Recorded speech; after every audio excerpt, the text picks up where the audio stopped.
Hi, Matt. Thank you so much for being here today. I'm really looking forward to this conversation and hearing about all of the amazing and cool work that you're doing. So, to kick us off, I was hoping you could introduce yourself and tell us about the kind of work that you're focused on right now. Yeah, absolutely. Thank you so much for having me on, Nicole. My name is Matt Fogarty. I am the founder of Cherry Willow Apparel and also Cherry Willow Technology. Cherry Willow, we are focused on advocating and providing education around homelessness with the goal of increasing the visibility of the people that homelessness impacts and encouraging empathy, not otherization of these people so that we can really address the systemic change that's needed to end things like homelessness. And through that work, we've also partnered with over 70 different nonprofits to help them use apparel as a fundraising tool, but then also, really importantly, as a marketing and branding tool so that they can increase the visibility of the amazing work that they're doing in the communities that they work in. I love that. I think there's so much your clothes can say about you, but also the it's a fun way to also support the charity or the organization that you might also love and find different ways to bring their message to light. I love that work. So I'm curious, what kind of drew you into this work in the first place? Was there a specific moment or person or experience that helped shape that path? Yeah, absolutely. So Cherry Willow actually comes from the two streets that I grew up on in Ohio. And that was where I first learned about the value of service work. My mom has had cancer since I was a youngster. I think I was 10 or 11 when she got her first diagnosis. And despite that, we were always out serving others in the community. So we were greeters at church on Sunday. We would volunteer and serve meals to migrant workers in our community. My mom would make meals for St. Vincent de Paul. And so that was where I first had the heart for service work. And then, as I progressed throughout my life and my career, I studied and had an opportunity to serve people experiencing homelessness at Loyola University Chicago and really addressed a lot of misconceptions that I had about the people impacted by homelessness through meeting them. And you really don't know about people until you connect with them in person. And so that's what I always encourage people to do is, the next time you see someone that's currently homeless, just stop and introduce yourself. That little bit of human connection can go a long way. And I've actually heard stories from people that it helped be a part of what saved their life. And they didn't end up moving forward with suicide because someone stopped and was kind to them that day. And so that really spirit of unconditional love for all people is something I try to embody. But it wasn't until I got laid off from a startup job that I actually took the plunge to start, Cherry Willow. And that experience was a little bit about the illusion of security that jobs represent. It's like you can feel secure and you can do great work, and then there's a shift or misalignment of the organization, and everything that you've done can be washed away just because it's not aligned with where they're moving forward or the profitability or the investors, whatever the case might be. So that was what encouraged me and emboldened me to really set off on my own and start building something of my own. Sometimes when a door closes, another one opens and it's where you're exactly supposed to be. So I'm happy that you landed over here. I also really love what you said around taking the time to like actually listen or hear, be kind to somebody and hear about their life or their perspective. I think that's such a undervalued component in how we operate. Like we were always told to be afraid of strangers or don't talk to strangers, and sometimes just showing kindness to a stranger can change their perspective, your perspective. It's another door opening that I think we need more often than not right now in society. So I love the work that you're doing, and I'm really happy that you found your way to Cherry Willow. That's awesome. Appreciate it. Thank you. So I'm curious, as you're building and hearing from the people that you're working with, is there something that feels especially challenging in the sector right now or like sticky moments that you're trying to overcome? Yeah, I think in homelessness space, there is a huge push towards criminalization right now, and there are really well funded organizations like the Heritage Foundation that are backing that agenda. And so that's something that's really frustrating because, if you look at the data, if they actually want people to improve and be empowered, the best way to do that is by providing housing first and then surrounding with support systems. Asking someone that's homeless, either living unsheltered or in a shelter, to have a foundation to build from for their own mental Mhm. health or physical health or workforce development type of opportunities is extremely challenging. And these organizations are pushing more forced treatment plans, which, if you've ever known somebody that's struggling with mental health or addiction, if that person's not ready to make a change, forcing them into treatment is not going to benefit anybody. And so that's something that is really challenging right now because the public is tired of seeing people on the street, whether from human empathetic reasons or just from selfish, reasons of not wanting to see that in their city. And so organizations like the Heritage Foundation are using that, and they're painting and controlling the narrative around homelessness, and they're being successful in blaming these individuals rather than highlighting the systemic nature of housing being a human right and something that's been commodified, and wages not keeping up with cost of living. That's a huge factor in the rise of homelessness. And there's so many different forms of homelessness. Like, most people have experienced homelessness. If you've ever been between a lease and you crashed on with a friend or a family member for a month or two, that is a form of homelessness that doesn't show up in the point in time counts. I had to live in an extended stay motel for a month and a half, and when I was going through my divorce. And extended stay motels are a very common form of homelessness. And those folks, they're not afforded the same like tenant landlord rights because it's a hotel. And organizations like BlackRock have taken advantage of that because in 2021 during COVID times, they bought Extended Stay America for billions of dollars because it had over an 80% occupancy rate, when most other hotels in the hospitality industry, were occupancy rates below 10. But because this has been like people's permanent supportive housing, essentially, that's just a whole dynamic that, like, it's very profitable for people to be impoverished. And we Mhm. really need to change those systems if we want to affect change at the national scale. Yeah, that's such a it's like a convoluted problem because it is systemic. There's so many different intersections and avenues that feed into why or solutions on how to solve some of these challenges. And what you've identified, yeah, they're big discussions, and it affects people differently. I think people see they've experienced themselves, or they don't like seeing it, so they like push away from it. I think they're hard and big discussions that we need to grapple with, though, because the reality is the housing costs, the food costs, like all of those things are just increasing, and it seems that the margin is just getting larger and larger. So I'm afraid that more people are going to start experiencing homelessness, and if we can't get in front of some of these solutions, or at least just have honest conversations about what the realities are and why they may be playing into this issue, we're not going to solve it.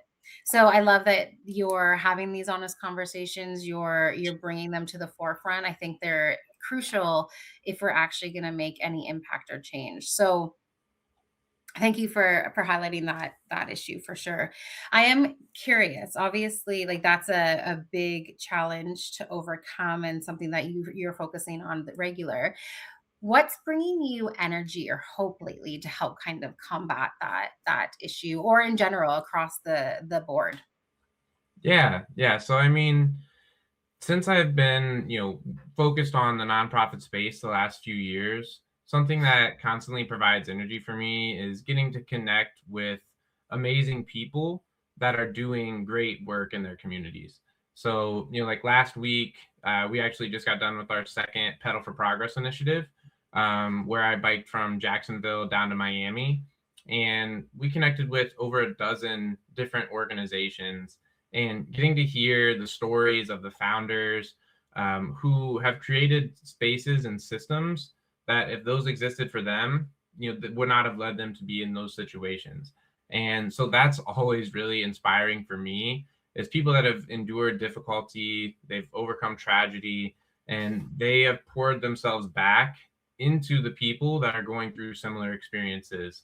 Like one story from last week that stuck out was Angels of Mercy Ministries, where the founder was in prison herself for a number of years because of a DUI and something that resulted in, I believe, the loss of life of someone else that was in the accident.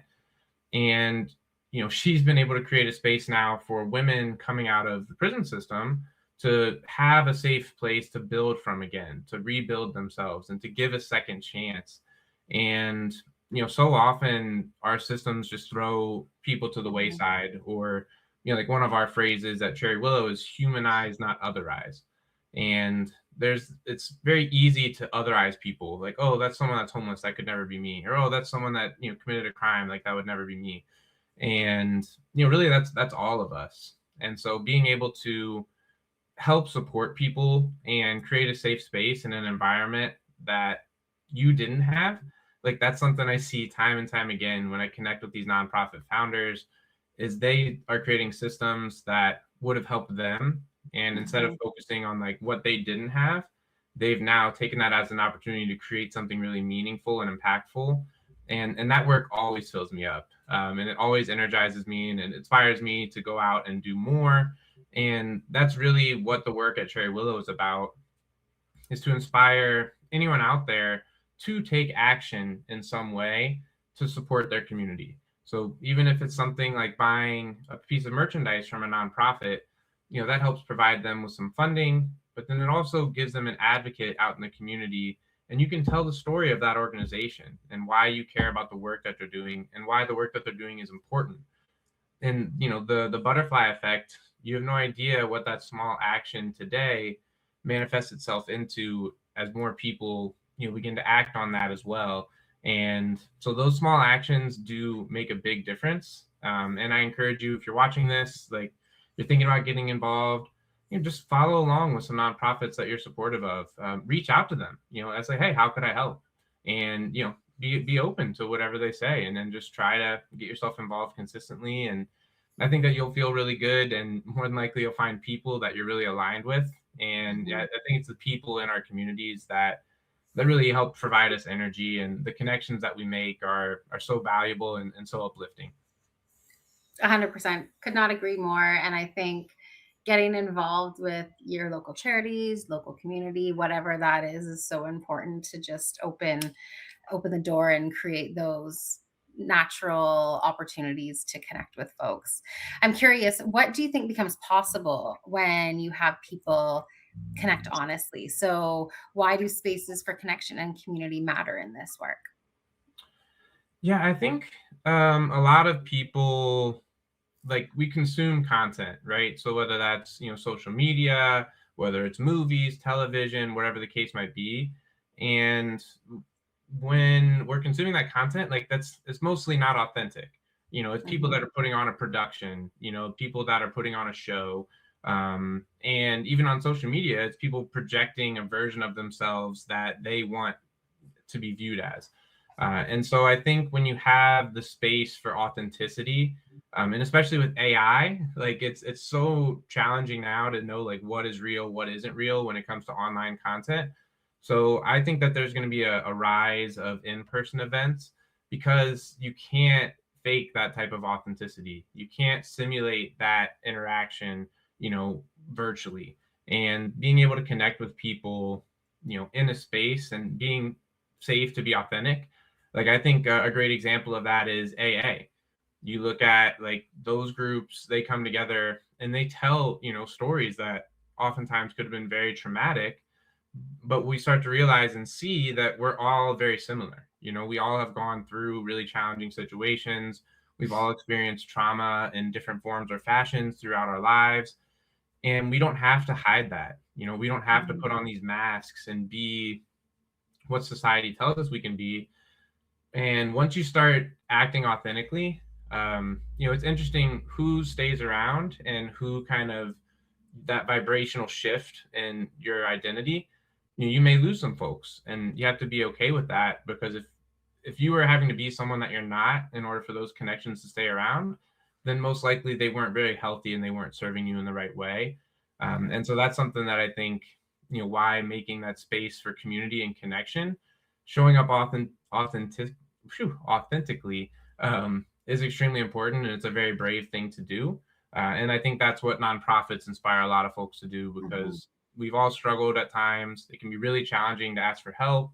People can feel really lonely and isolated in their problems. But when you do begin to share them, you start to see that there are others going through a similar circumstance. And, asking for help is a really brave thing to do. And then when you're out there helping others, it's really difficult to feel alone. And so I think that's what's so powerful about community. I love that, Matt. I think you've summed that up so nicely. And it's just, I think you're 100% on point about seeing the rise of in-person events, the need for people to connect with one another. I think the nonprofit sector as a whole has identified the gap areas in the social construct. So there's natural ways for you to get involved because you can see yourself in the work, or you have an opportunity to be your authentic self in those spaces because you may have experienced something um, in that way as well. So I just appreciate your authenticity and you showing up here today. um, to anyone who's listening, I just want to say thank you again to Matt for joining us. And if you haven't had a chance, please join the nonprofit Hive. You'll also have a chance to meet amazing members like Matt throughout those conversations and get the opportunity to connect one to one. Thank you so much, Matt. I really appreciate it. Yeah, absolutely. Thank you so much for having me on, Nicole. And yeah, for anyone watching, joining the Hive was an incredible decision, and I've met so many wonderful people, and it's just amazing to be connected with people that are making an impact in their communities. And you never know where those connections might lead, and how you may be able to help them, or they'll be able to help you. Just so many wonderful people in the Hive, and I appreciate being a part of it. Amazing. Matt, I do have one more question for you. Where can people find you and how can they follow along? Yeah, absolutely. So we put out a lot of content on Cherry Willow Apparel. So on LinkedIn, Facebook, Instagram, TikTok. If you want to follow along with me personally, you can connect with me on LinkedIn. Or I also put stuff out on TikTok, Facebook, and Instagram, and also YouTube for Cherry Willow as well. My personal handles are Fog, FOG, the number two, and then FOGE, Fogue, which is my nickname. And that's a little bit story about my personal transformation from kind of being in a fog and not knowing what I wanted to do with my life to finding myself and, finding my purpose, which I have, through Cherry Willow these last few years. And so I try to share stuff about personal transformation, positive reframes, other different philosophy, psychology, mindset type of training and books that I've read. And just also some improv comedy, because you got to keep it light. Why not? Love it. Amazing. Thank you so much, Matt. And I look forward to following along. Absolutely. Thank you again, Nicole. Take care.